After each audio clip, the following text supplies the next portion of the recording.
Chapter 6. The Crater of Awakening. The crater pulsed like a wounded heart beneath the moon's pale gaze. The Earth's breath was ragged here, its natural rhythm distorted by the tendrils of shadow leaking from the fissure at its center. The ground trembled beneath Dolo's feet, not with life but with a sickly, hollow resonance.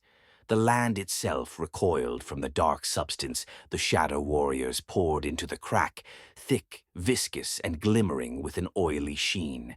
The wolves crouched at the edge of the clearing, silent and still. Fenra stood beside Dolo, her hackles raised and amber eyes fixed on the enemy. Across the crater, 6 shadow warriors moved with unnatural grace. Their bone masks hid their faces, but the air around them rippled with the same oppressive energy Dolo had felt when Awaken spoke through the tree. The warriors' spears were tipped with jagged obsidian blades. Dark mist coiled around each weapon, writhing like living smoke. Dolo's pulse quickened. Artifacts, echoes of a magic that shouldn't exist. He gripped his spear tighter. His skin prickled with the charge of mana swirling through the earth. The air around him grew heavier with each passing moment, as though the forest itself waited for something unseen. Beside him, Mako shifted his weight. His axe gleamed in the dim light. His face, partially shadowed, was locked in a scowl. "You feel that?" Dolo whispered. Mako's jaw tightened. "Yeah," he said. His voice was low, almost strained.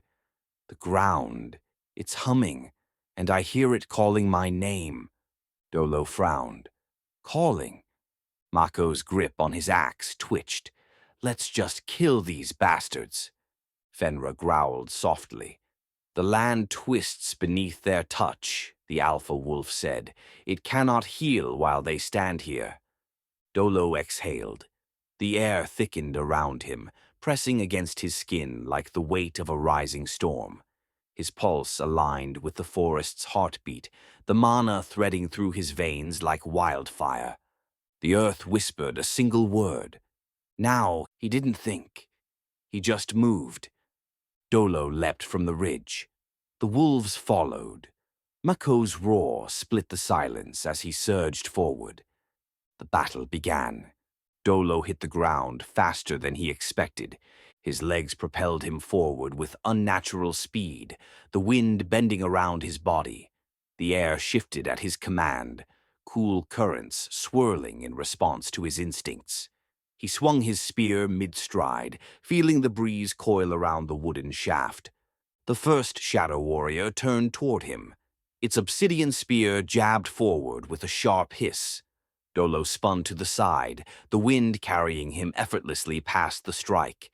His spear lashed out, guided by the invisible gust that trailed behind it. The blade met the warrior's side with a burst of compressed air. The impact cracked the bone mask and hurled the figure backward. The warrior slammed into a tree trunk with bone-snapping force. Dolo's eyes widened. He hadn't swung with that much strength. The wind had helped him. The realization sent a surge of exhilaration through his veins. The air was his ally. Another warrior lunged toward him. Dolo pivoted and struck low. The spearhead whistled through the air, trailing a thin spiral of wind. The blade sliced through the warrior's calf. Black mist poured from the wound, shrieking softly as it met the air. The warrior collapsed. Dolo exhaled. Each breath felt lighter, easier. The wind whispered around him. To his right, the wolves tore through the shadow warriors with feral precision. Fenra leapt onto a masked figure, her jaws closing on the enemy's wrist with a sickening crack. The obsidian spear shattered, releasing a burst of shadowy mist that dispersed against the forest floor. The warriors faltered. And then Mako charged. The ground shuddered beneath his steps. His axe glimmered with faint brown veins of mana, like roots etched into steel. Mako roared and swung the weapon at the nearest enemy. The blow connected with the warrior's shield, wooden reinforced with iron, and splintered it in a single strike. The force of the impact sent shock waves through the ground. Stones cracked beneath Mako's feet, and the air shook with the aftershock. The shadow warrior flew backward, crashing into two others like a hurled boulder. Mako didn't stop. His eyes glowed faintly with an amber hue. His breaths came in growling pants, and the mana around him thickened like a heat wave rising from sun-scorched stone. The earth responded to him. He swung his axe again, this time burying the blade in the ground. Fissures raced across the clearing toward the enemy.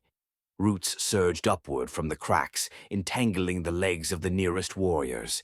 The mist swirled frantically around their limbs, but couldn't escape the living wood's grip. Mako yanked his axe free and stalked toward them. His eyes were wild, lips curled in a snarl. The wolves circled the remaining enemies. Dolo twirled his spear, drawing the wind into a coiled spiral around the weapon. The last two warriors moved toward the crater, clearly trying to complete their task. The wolves lunged. The warriors turned and raised their spears. Obsidian tips crackled with shadowed energy as the dark mist lashed outward. One tendril caught Fenra's hind leg, scorching her fur with sizzling precision.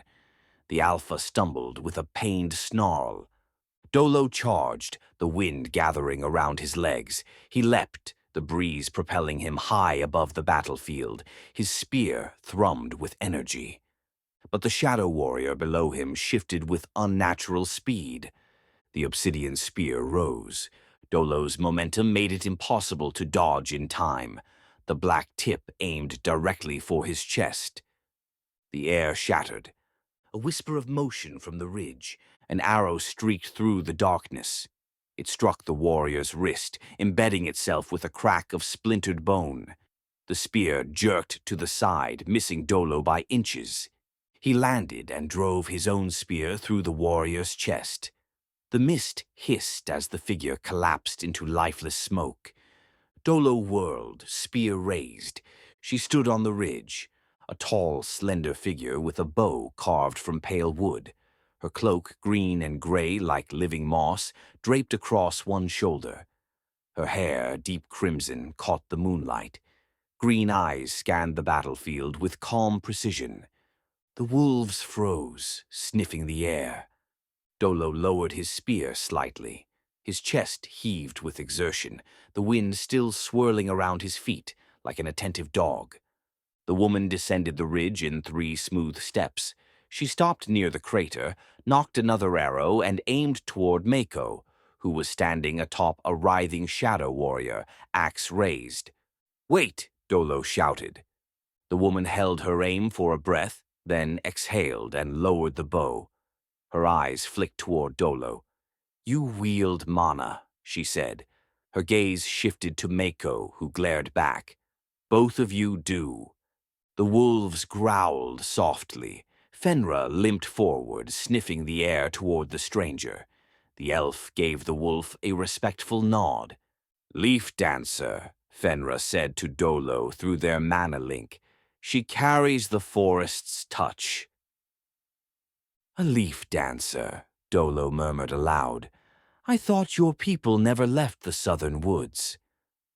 The woman's expression remained neutral. "Mana woke the land again. My elders sent me to find the source. I tracked the shadow tribes here."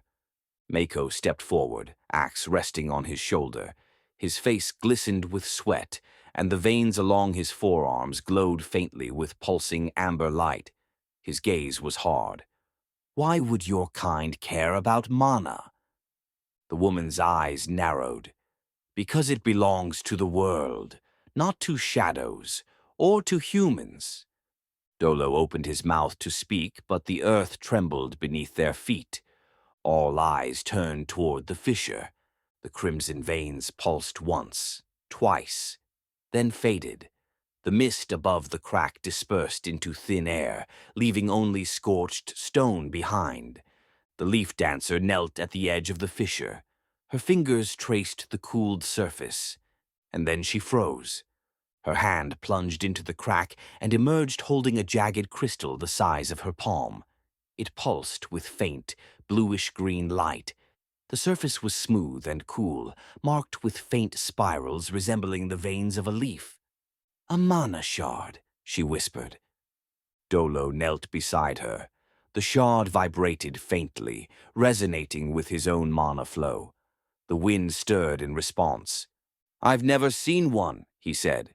"Few have," the elf replied. "They only form when mana touches raw, untainted stone. This is a seed of the world tree's power." Mako stood apart, arms crossed, his jaw clenched each time the shard pulsed. "We should go," Dolo said finally. "The village needs to know what happened, and maybe the boy will know what this means." The elf's head snapped toward him. "Boy," Dolo hesitated. "Aros. The boy who fell from the sky. The wolves call him the first avatar."